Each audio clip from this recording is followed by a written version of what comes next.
We thank them very much.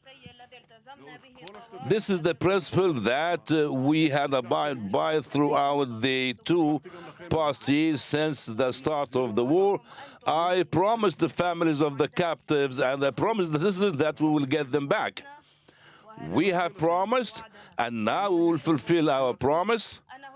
I'd like to remind you that some people said at the very beginning of the war that we must get used to not be able to return our captives, but I thought in a different way, and I behaved in a different manner, and I said more political and military pressure on Gaza Strip and on Hamas will finally, eventually, return the captives back. I'm telling you, in a very clear-cut way, it was not easy, but I must face all the pressures inside and outside so as not to control everything. I have faced all the pressures, and they were urging me to withdraw from Gaza, which will pave the way for Hamas and the Hezbollah and the Assad regime and Iran to continue their movements. But it was very clear in my vision that the security of Israel must be my top priority to achieve the goals of the war, to release the captives, and to put an end to the ballistic missiles being sent by Iran. And Hamas is a strong hand of Iran here.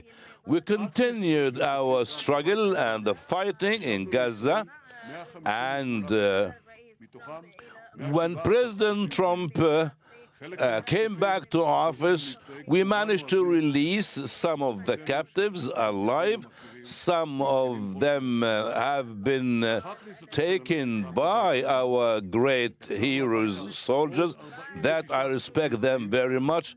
When Trump came to power, we managed to release 49 captives alive, and also our forces have done some efforts in this regard. The challenge was always there.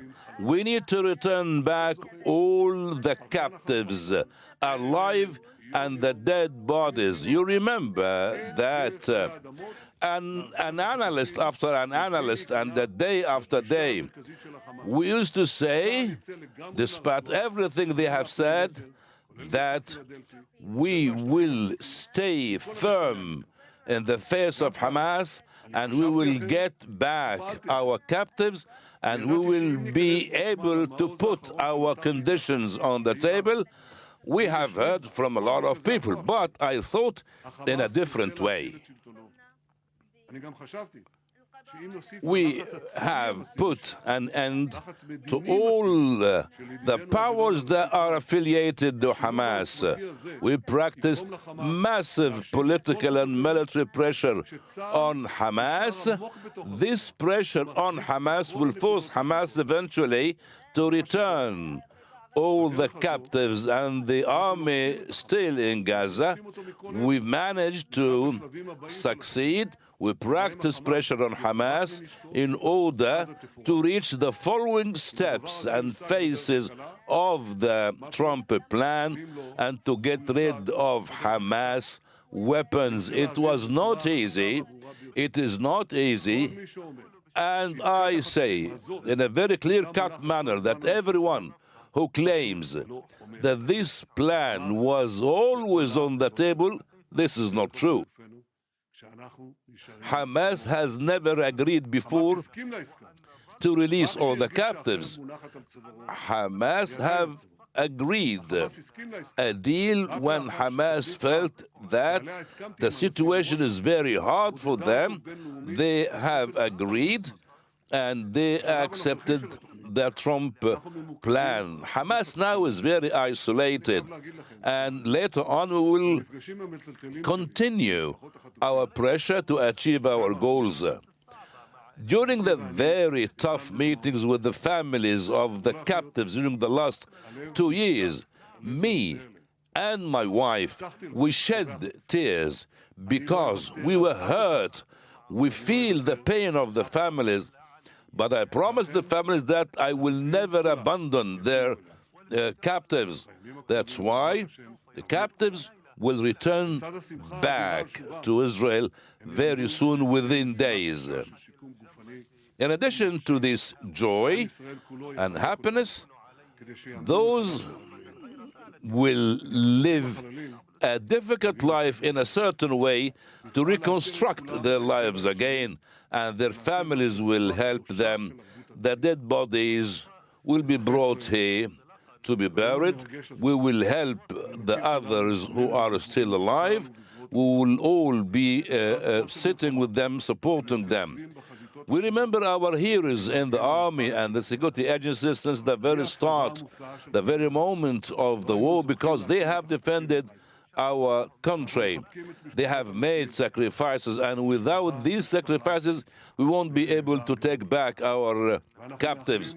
We need to salute the families of those who sacrificed their life for the sake of Israel.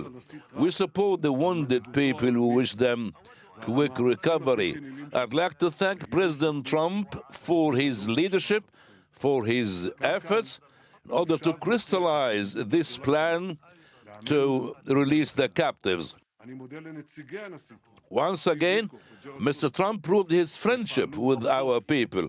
I'd like to thank Witkov and Kushner, who have made a lot of efforts to achieve this plan. Also, a big salute to our team in negotiations. Minister Dermer and his team have played a big role and have exerted a lot of efforts. The citizens of Israel, I want to tell you, 2 years ago, during the 7th of October, we have seen something big. But once again, this 7th of October will be a day of joy and a day of happiness. The people, the captives, and I'd like to mention something from the Torah, because the verse said, the children comes back home. We have started with hope. We have hit hard our enemies. You have made a lot of sacrifices. We have achieved huge successes, and these efforts will change the face of the Middle East. But as said by the chief of the army, together we will face all the challenges, we will achieve all the chances, good chances, and we will spread peace around us. Thank you very much, dear citizens.